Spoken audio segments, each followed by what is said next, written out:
Um, is it okay? Let me hear you guys. What have we? Money, your dream life.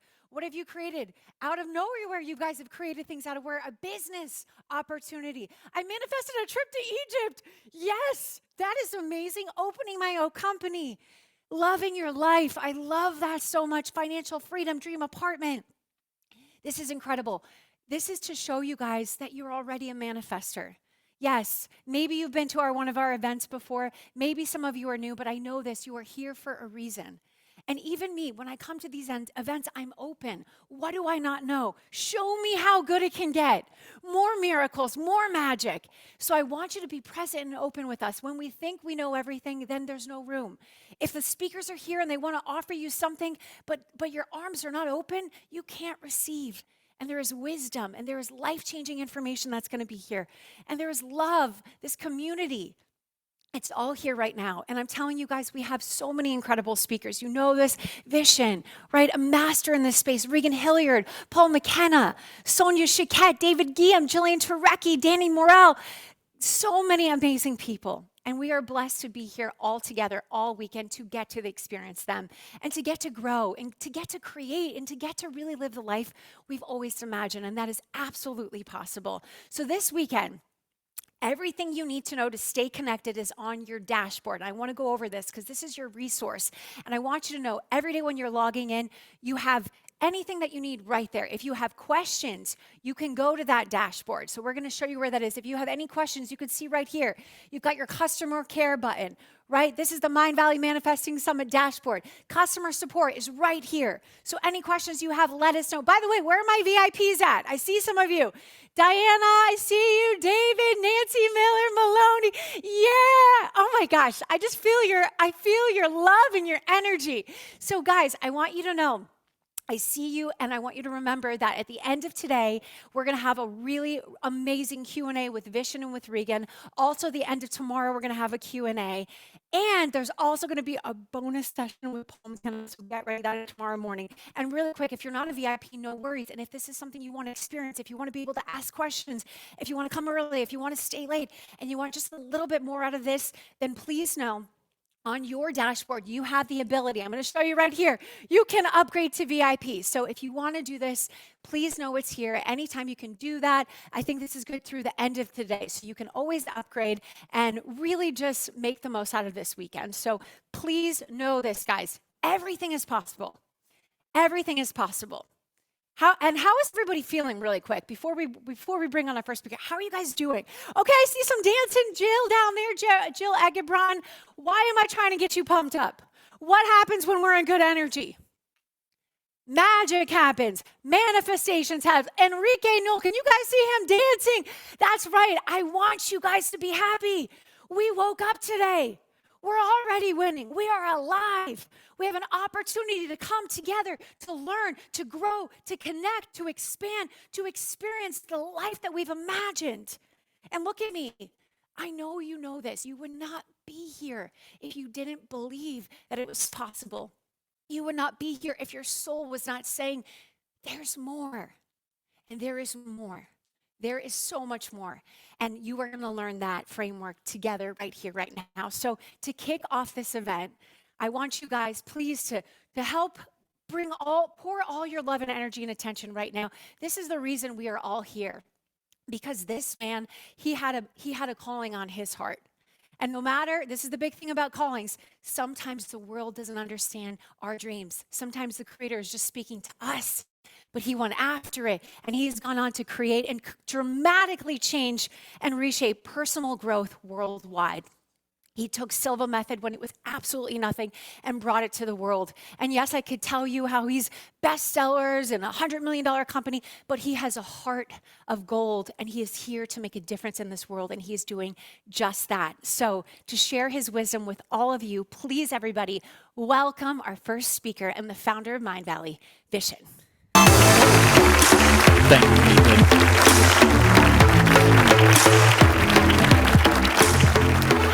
Welcome, everyone. It's so good to see all of you. This is my first time in this type of studio, and it's amazing. I can see maybe about 200 to 300 faces on the screen right now. So hello Athena, Sharifa, Katharina, Mitzi, Songri, Rita. There are people here from Bali. That's really weird for me. Guys, if you're in Bali, you've made it. You're done. You don't have to manifest anymore. Just like get away from your computer, go sit under a coconut tree and do some mushrooms or something. I don't know why you're here. But for the rest of you outside Bali, welcome. It's so great to have you guys here. So this is going to be like a jam-packed event. There's going to be incredible speakers, incredible ideas, and we're going to get started immediately. The first thing I want you all to know is this. When it comes to manifesting, there are 10 blocks that we constantly trip over. Now, no matter what speaker you're listening to, no matter what methodology, no matter what book, manifesting comes down to these 10 blocks.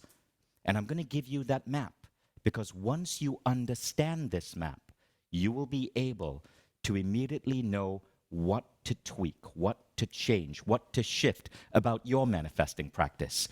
Okay? But before we begin, I need you to do an exercise with me. This event is not passive listening.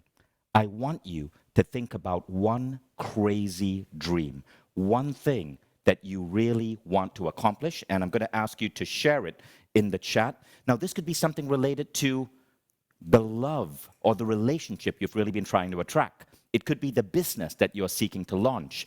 It could be a certain amount of abundance, whether it's wealth abundance or time abundance or freedom. It could be something related to moving to a new city, to raising a family, to healing some aspect of your body, or maybe getting your body to a new level, say running an ultra marathon.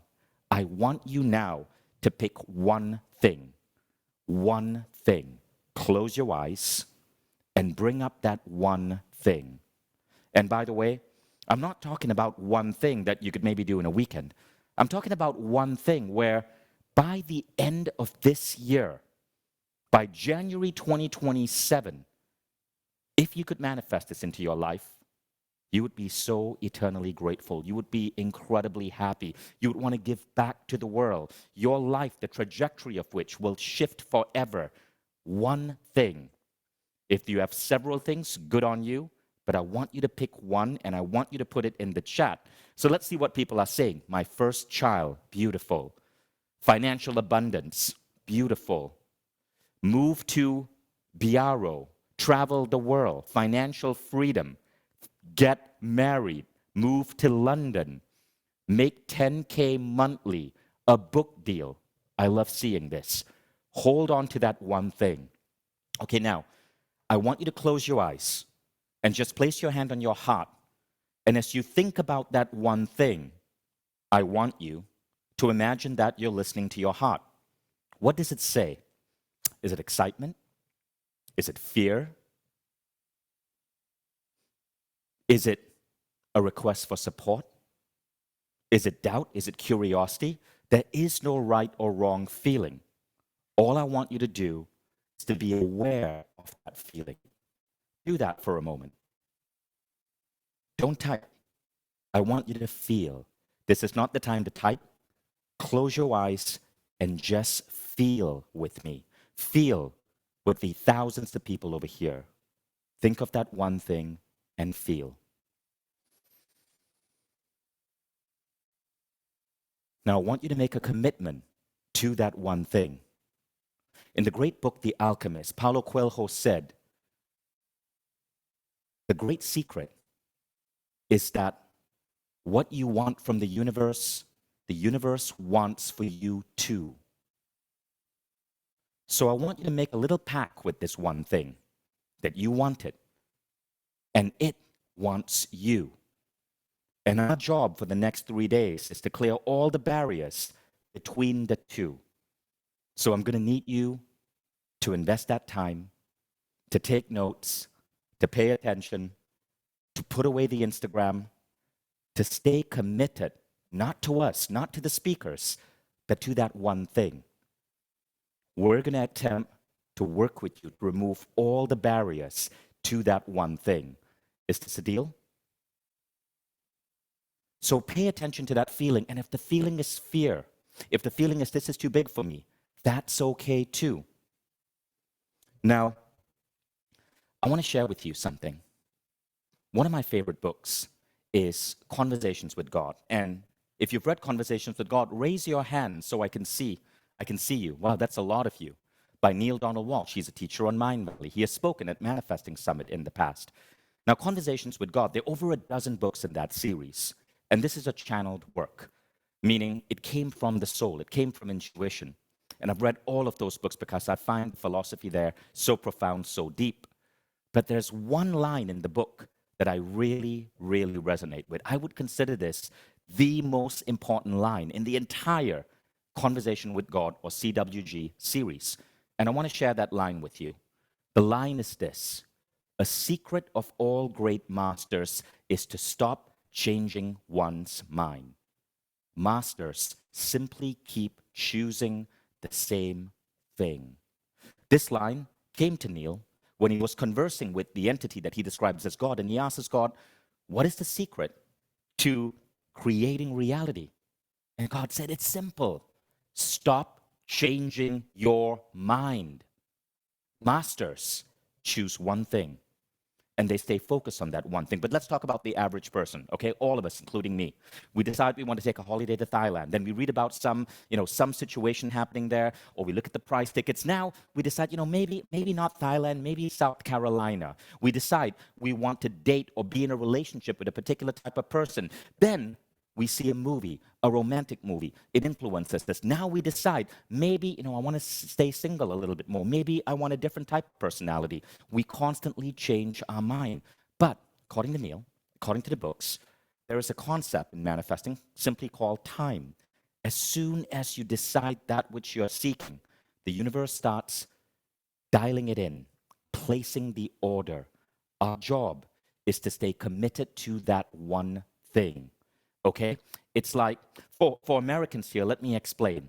It's like you've opened up Instacart delivery or Uber Eats, and you've placed the order, and you're waiting for the order. And while the order is coming for you, you don't want to click cancel and change to a different order. So, manifesting has to work in a similar way. And therefore, this one thing that you picked, you're not going to be allowed to change it for the next 3 weeks. Now, I want to see what you guys are saying. Anybody want to change the one thing right now? Because you're going to have to pick this and commit. Okay, Elisa, you're changing your one thing. That's great. That's okay, but you're only going to change it now. One time, okay? All right, so everyone now has their one thing. And now, let's begin. Now, I want to start today's lesson with a story about what happened to me yesterday morning. So I'm here in Charleston, South Carolina, beautiful city, and my team puts me up in this really nice hotel, and my room has a living room because I want to pace around, I want to rehearse this talk, and I wake up 2 mornings ago, and it's 6:50 a.m. because I'm jet lagged, and all I want is a cup of coffee. Now, normally when I stay in a hotel and I'm trying to get coffee, it's one of those machines, the ones that George Clooney advertises. You take a little plastic cup, you stick it in the coffee machine, you close the lid, it makes this satisfying sound, click, and then you press a button, and you press a button, and the coffee starts brewing. But this morning in Charleston, this is what I saw. I actually saw that they gave me coffee beans in a jar. And this was really confusing to me because I wanted my little plastic cup.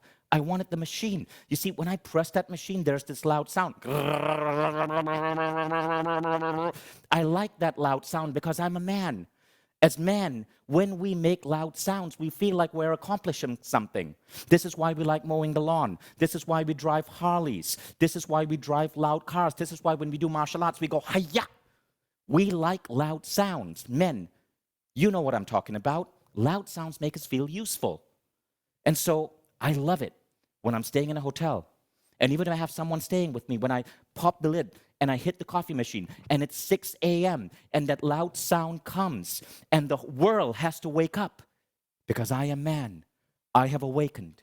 I am beginning my day. But now, in this hotel, there wasn't a coffee machine with plastic pods. It was beans. There wasn't a way to make a loud sound, and I'm not used to this. So now I look next to the little glass jar with beans, and I see this. There are two machines, okay? And now I'm trying to figure out what to do because this is going to be a little bit more complex. At 6:50 a.m., I want my coffee. So because I'm Vishen Lakhiani, I figure this out. I figure out, okay, I got to take these beans and I got to put these beans in machine number 1 and I got to grind the beans. So I pour the beans in machine number 1. Now again, I'm eyeballing this. I have no idea how many beans to put. At first I was thinking, do I chew the beans? Do I put the beans under my tongue like LSD? But I realized I have to grind it. So now I'm putting the machines in the machine. I'm grinding it. I don't know if I'm grinding enough to caffeinate myself or caffeinate Joe Rogan or caffeinate the entire city of Nantucket. I'm eyeballing the entire thing. Everything is estimations. I put the beans in. I turn on the dial. The machine starts grinding the beans. Okay, and the beans turn into powder. Now I have the powder. What do I do with the powder? Do I snort the powder? Do I flick it in my face? Do I scatter the powder across the room? Do I put hot water in it? I don't know. There's no instruction manual. But because I'm Vishen Lakhiani, I figured this stuff out. So I realized there's a second machine, and somehow the powder goes in the second machine. So now I take the powder, and the second machine has a cup. So, clever, goes in the cup. But no, not yet. There's paper next to the cup, which means the powder goes in a paper filter. The paper filter goes in the cup goes in the machine, and we're almost there. But now I got to figure out the water. What water do I put in? I open the fridge. There's coconut water. There's sparkling water. There's cold water. There's tap water. Too much water. It's now 7:05 a.m. 15 minutes have passed. I still don't have my coffee. And look, I cannot solve coffee problems without coffee in the morning. This was like a ridiculous recursive loop. So now I decide to gamble with tap water. I get this brown liquid because apparently I put in too much water and not much powder. I taste the brown liquid, and it tastes exactly like how brown liquid should taste. Disgusting. So I go back. I start from zero. It's now 7:09 a.m. More powder, more water. Round 2, and I get this thick black liquid. I sip it. It's like sucking the devil.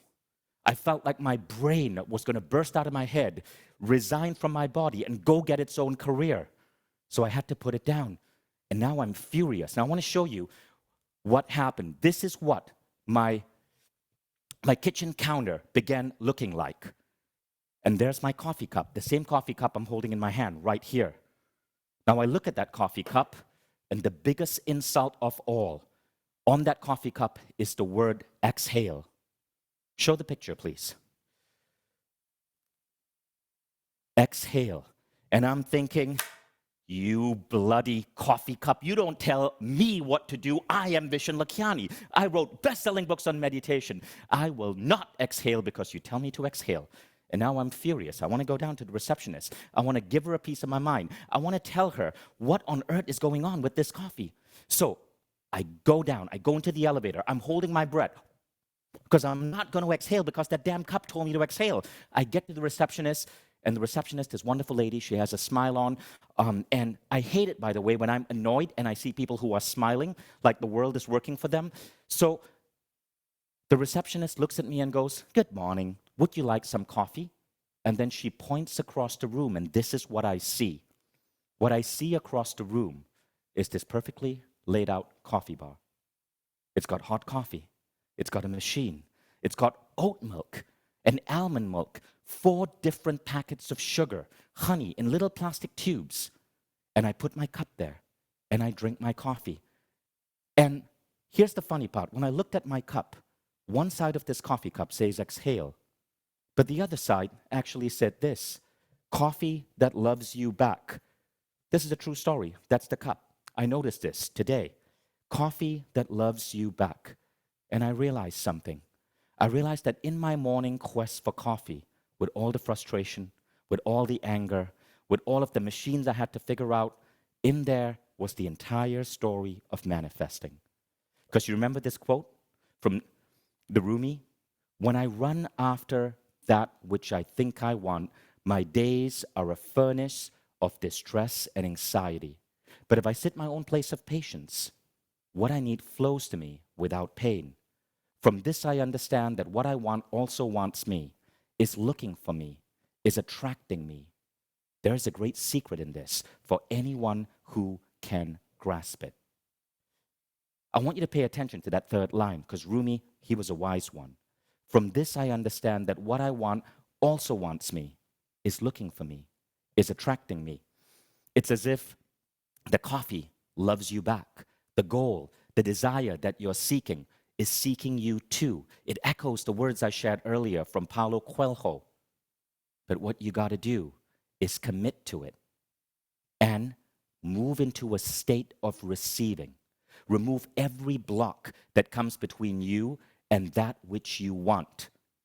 And there are 4 blocks. So manifesting, you see, is like taking a road trip. When you're taking a road trip, there are 4 things that you have to line up. There's the car, the fuel, the GPS or navigation system, the driver. I want to give you a quick understanding of these, and then we're going to go deeper. Because when you understand this, you start understanding with mathematical precision how to manifest, how to heal that body, how to hit that goal, how to attract that level of abundance. The first are called inner identity blocks. This is the car. This is you stuck to your identity. I am Vishen. I will have to figure out this coffee machine. The second is the fuel. And the fuel here has to do with what is energizing you. And there are 2 things. It is mainly your environment or your feelings. These are the fuel towards manifesting. This is going from frustration to letting go. The third set of blocks are the GPS. When it comes to the GPS, you're looking at, do you know your true destination? And what type of map are you following? Is your map updated or is your map outdated? Finally, there's the driver. And as a driver, are you really gripping the wheel, so focused on the road, the turn signal, the cars behind you? Or are you like an experienced driver where you can drive in the most smooth, proper way, but still enjoy the scenery? This has to do with your grip.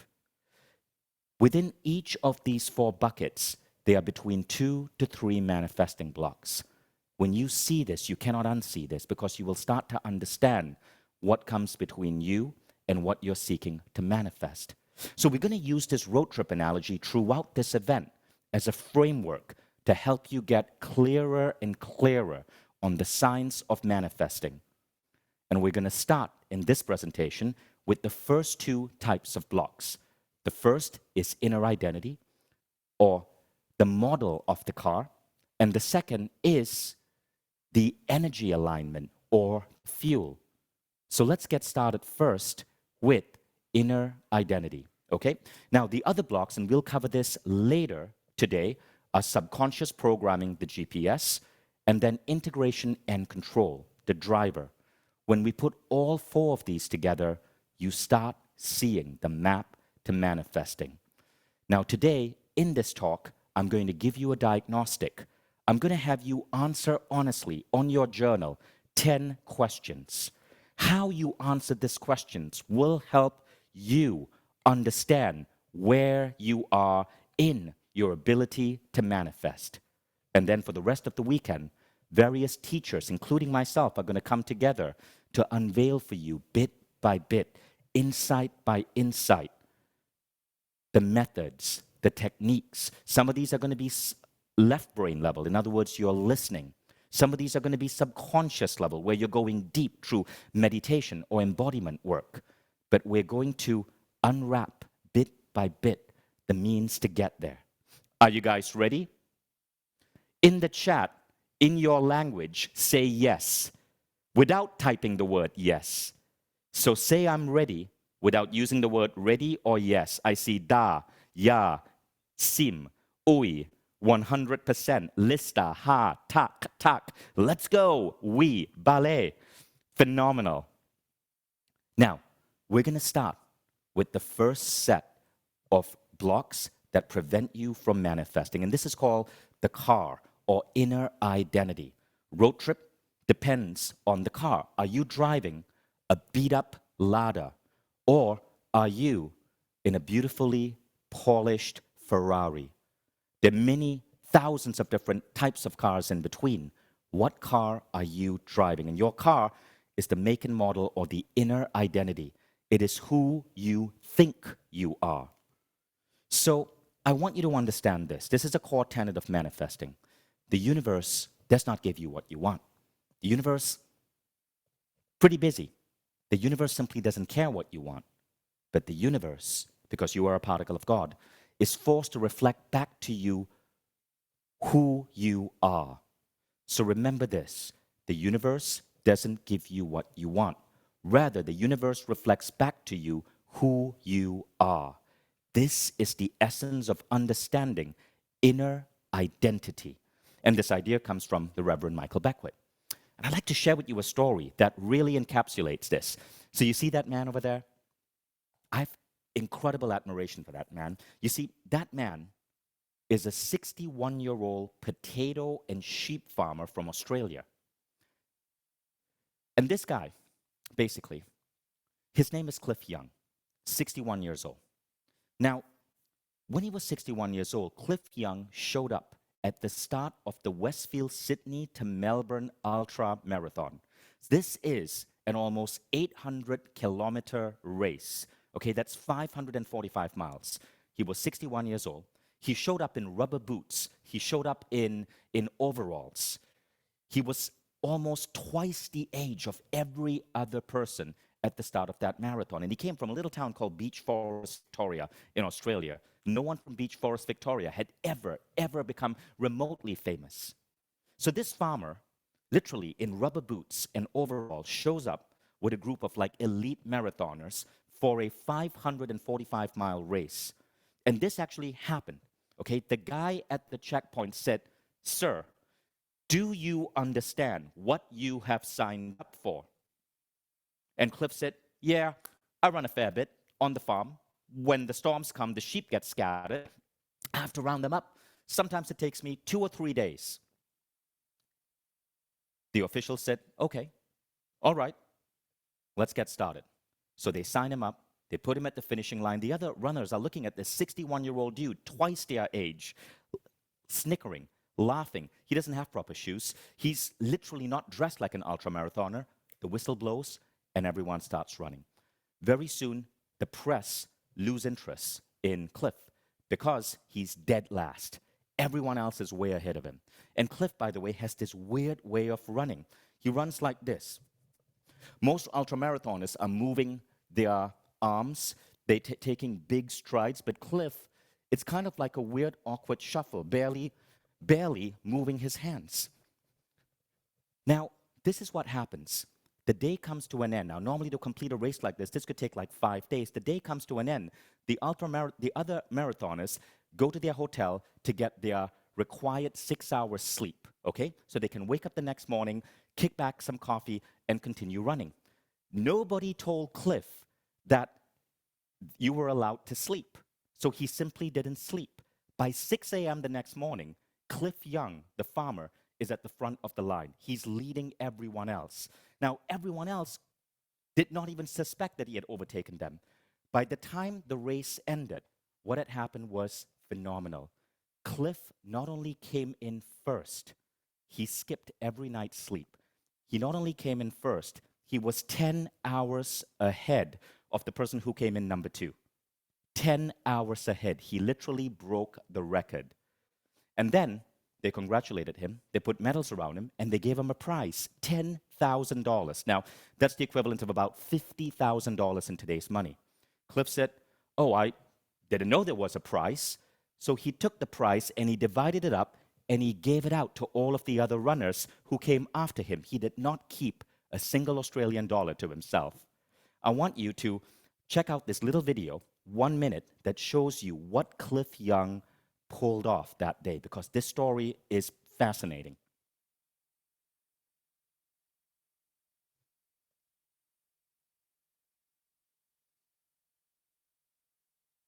Okay, it says the video is not playing, but that's okay. You got the gist of the story. What Cliff Young was able to do defied everyone's expectation. He, at 61, beat people who were half his age. He didn't have proper running shoes. He didn't know the rules. His style of running, the Cliff Young shuffle, actually now is a legitimate running technique. And he also proved that he didn't need sleep. In manifesting philosophy, this is sometimes referred to by the word unfuckwithable. Cliff, you see, wasn't trying to be a runner. Cliff was a farmer. He darn well knew who he was. Cliff didn't try to go into the costumes of the other runner. He didn't need that. He didn't need to follow the latest Nike boot. He didn't need to wear the official costume. He just showed up as who he was, a simple potato farmer. He wasn't running for the prize money. He didn't know there was prize money. He gave it away when they gave him the prize money. He was running simply because that was who he is. The secret to manifesting, it turned out, when it comes to identity is this, is to understand who are you and to appreciate who you are, no matter what body you have, no matter what circumstance in life is, and to do that which you are doing for the sake of doing it itself. You're not running for the prize money. You're not running to beat anyone else. You're running because you're a sheep farmer and a potato farmer who runs out sheep. That's what you do. This type of thinking puts you in a really profound state. Call that state unfuckwithable. I didn't come up with that term. This was an internet meme from about 20 years ago. And it means this: when you're truly at peace and in touch with yourself, nothing anyone says or does bothers you. No negativity can touch you. Chris wasn't bothered by the journalists who made fun of him. He wasn't bothered that he didn't have the fancy running outfits. He wasn't bothered by people laughing, literally laughing at his weird shuffle. He was just being Chris. And there's a powerful lesson there. When it comes to manifesting, there are two blocks that disrupt our inner identity. And I want to explain this to you.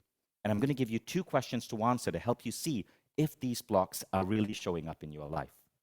So the first one is this: are you afraid of who you would have to become to hold this? So remember that one thing? Maybe for some of you it was marriage. Maybe for others it was a business. If you fully receive that, what becomes harder? What might you lose? Who might you outgrow? This is the first block to manifesting. And by the way, when we surveyed you, 26% of you in our survey, in our quiz, admitted to having this block. This is the number one most common manifesting block.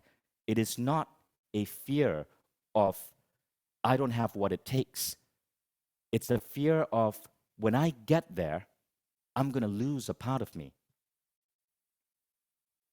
Maybe you want to be a CEO, but you're afraid that when you get there, you got to use Asana, build teams, lead people, live by your Google Calendar. Maybe you want to get married, but maybe you're afraid that you're going to have to share a home with someone and you don't get to place every single piece of furniture in that home the way you want it. This is called an upper limit problem. It's coined in manifesting philosophy by teachers such as Gay Hendricks in his book, The Big Leap. It means this: your nervous system is telling you it's not safe to get there. It's not safe to move into that relationship. It's not safe to start that business. It's not safe to have that body. Now, this is different from deserving. Some of you are putting in deserving. No, we're going to come to that. This is about your body not being ready to step into that life that you want to manifest. Because you see, you don't manifest what you want. You manifest who you are. But the reason you manifest who you are is because you can only manifest that which your body feels safe to step into. You manifest what you believe is safe to have. So go back to that gut check, okay? That number one thing in that gut check. How does your body feel? Close your eyes. Think back to that number one thing. And feel your body. Does your body feel safe? Does your body feel stressed? Some of you are saying, I feel a little numb. I feel anxious. I feel tired. I feel full of fear. I feel cool. I feel shaky. I feel wow. I feel a little surprised. Okay, so clue. That's the clue. We have to understand what is it that's causing the negative impact. And we have to get down there and figure out how to heal that. You must feel safe internally getting what you want to manifest. Okay, so that's the first of the identity block. But there's a second identity block. Okay, and for most of us, the gap between what we want and how our body feels can be enormous. But this is the second block. Do I believe I deserve to have it without earning it? Can I allow this in without proving, without fixing, without sacrificing myself to deserve it? This is called emotional incongruence. This is a big one. Our cultural beliefs will often tell us, you do not deserve. You can't get there. You are a sinner. Do you believe you deserve this? Because so many of us are weighed down by beliefs that were installed in us from the time we were kids. You're too dumb to do that. You never listen.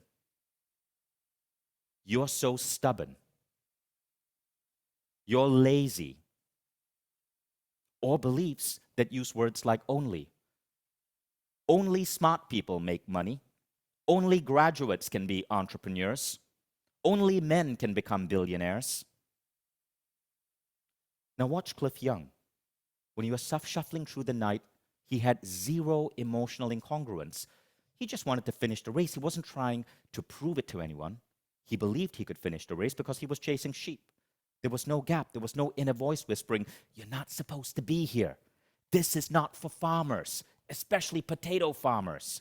You don't have Nike running shoes. Most of us don't have that luxury. We have an enormous gap. We say we want $1 million, but in some quiet place, we believe that because of our graduation level, or because of our gender, or because of where we live, we deserve 100 grand only. What is that for you? So, inner identity blocks, they are two. Okay, the first one is, are you going to feel safe when you get there? The second one is, do you even deserve to get there? All of these create almost like a thermostat within your body. When you can understand this thermostat and bit by bit remove the blocks which are preventing you from getting what you want, that's when you start moving towards that which you desire.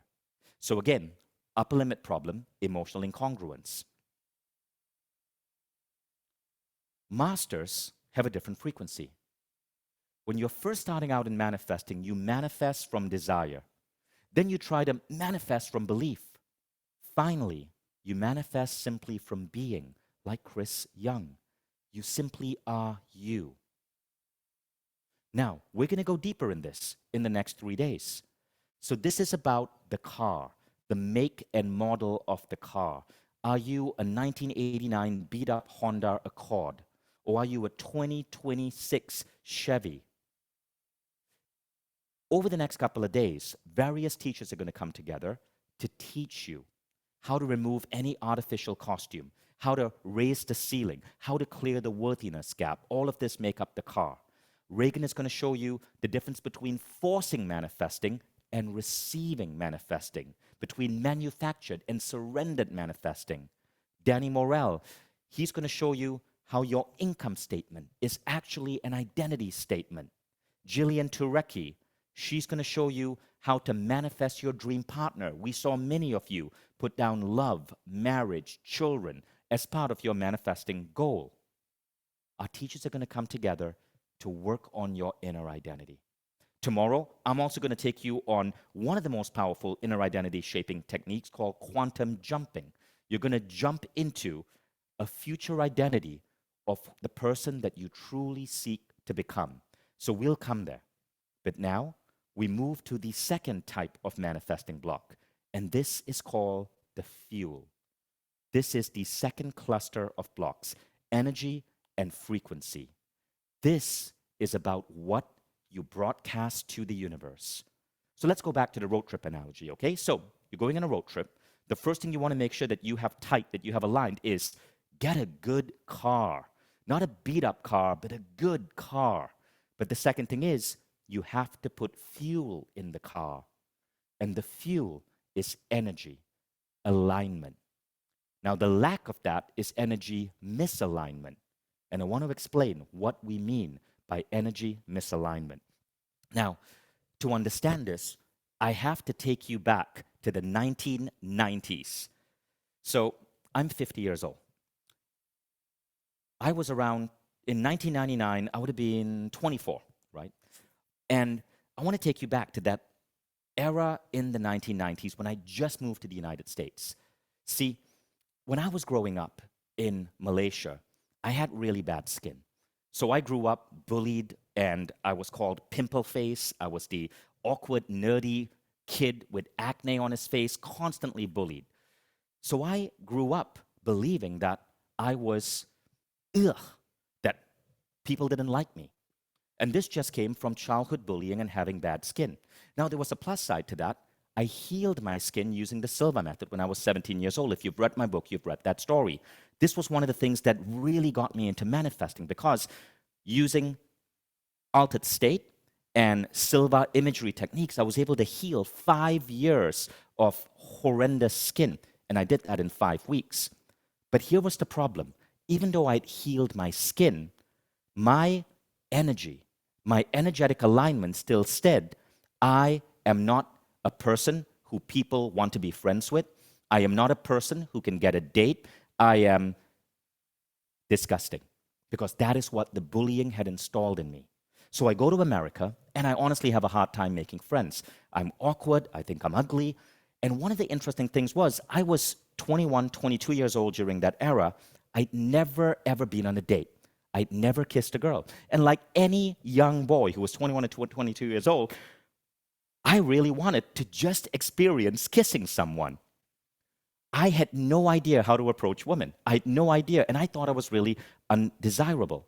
I had energy misalignment. Now, here's where it gets crazy, okay? So, when you're misaligned towards your goal, the universe will give you exactly that misalignment. If you believe you're not worthy, the universe is going to show you all the reasons you're not worthy. If you are misaligned, the universe will create realities to reinforce that misalignment.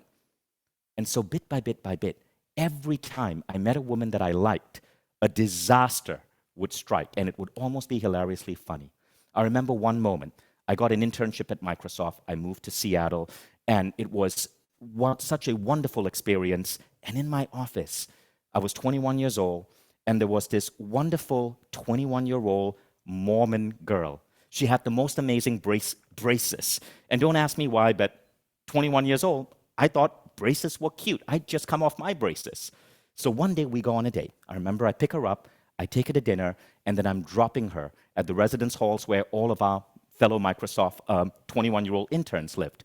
And as she's getting out of the car, we have that moment. We look at each other. We feel the sparks fly. We both like each other. We're 21 years old and falling for each other. And as I'm about to kiss her, she pulls up a Mormon Bible.